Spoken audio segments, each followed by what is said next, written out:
आपकी समझ से परे है भैया। कहाँ संविधान खतरे में, और क्यों नहीं ये लोग इस बात को समझ रहे हैं। ये लोग जनता किन मुद्दों पर चर्चा करना चाह रही है, विपक्ष को अभी तक यही समझ में नहीं आया। संविधान आरक्षण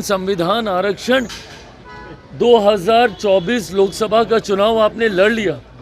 आज लगभग 6 महीने होने को आए हैं लोकसभा चुनाव परिणामों के बाद, और इन 6 महीनों में अलग अलग राज्यों ने आपको बता दिया भैया कि ना संविधान मुद्दा है ना आरक्षण मुद्दा है।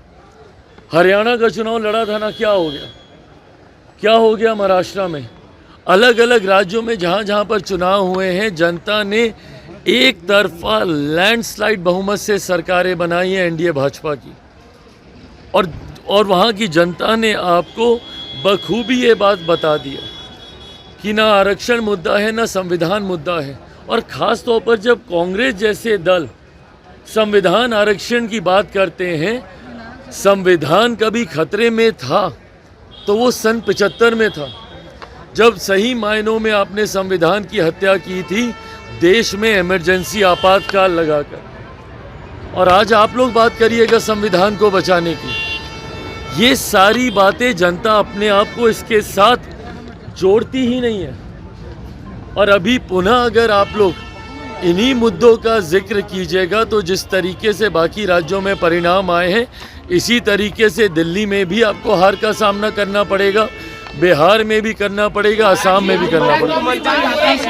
मुख्यमंत्री यात्रा पर निकल रहे हैं। विपक्ष कह रहा है कि 225 करोड़ रुपए सरकारी खजाने का दुरुपयोग किया जा रहा है, उसको किसी और दूसरे काम में लगा। महिला संवाद यात्रा किसको चिंता है इस बात की? राजद, जिन्होंने जनता का पैसा लूटकर भ्रष्टाचार की देन चढ़ाया, राजद को चिंता हो रही है पैसों की, जिनकी वजह से आज भी एक लंबा समय उनके जंगल राज के बीतने के बाद आज भी लोग पलायन करने के लिए मजबूर हो रहे हैं। ये लोग बात करेंगे कि कौन सा पैसा कहाँ पे इस्तेमाल हो रहा है। हकीकत है कि कम से कम राजद को तो भ्रष्टाचार, पैसे के दुरुपयोग पे कम से कम नहीं बोलना चाहिए।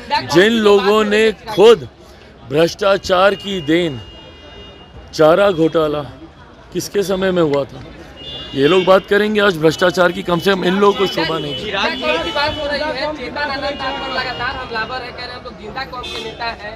और बदला लेंगे, गठबंधन में रहकर वो लोग गठबंधन का कानून नहीं करते। देखिए, पहली बात तो कोई मुर्दा कौम नहीं है बिहार में, तो ये किसको बताना चाह रहे हैं कि कौन मुर्दा कौम है, पहले तो इस बात को ही स्पष्ट कर दें। दूसरी बात, मुझे नहीं लगता कि अब इनकी बातों का कोई जवाब देने का औचित्य रह गया। जब मांझी जी से लेकर मुख्यमंत्री जी से लेकर जनता दल यूनाइटेड, भारतीय जनता पार्टी, हिंदुस्तानी अवाम मोर्चा, सब लोगों ने उस दिन पार्टी के स्थापना दिवस पर आकर बता दिया कि कौन सही कौन गलत, एनडीए में कौन है नहीं है। मुझे लगता है उस दिन पार्टी के स्थापना दिवस के कार्यक्रम ने मुझ पर उठे तमाम सवालों का जवाब गठबंधन के तमाम वरिष्ठ नेताओं ने उपस्थित होकर दे दिया। इसके बाद अब इस मुद्दे पर चर्चा करने का कोई मतलब नहीं।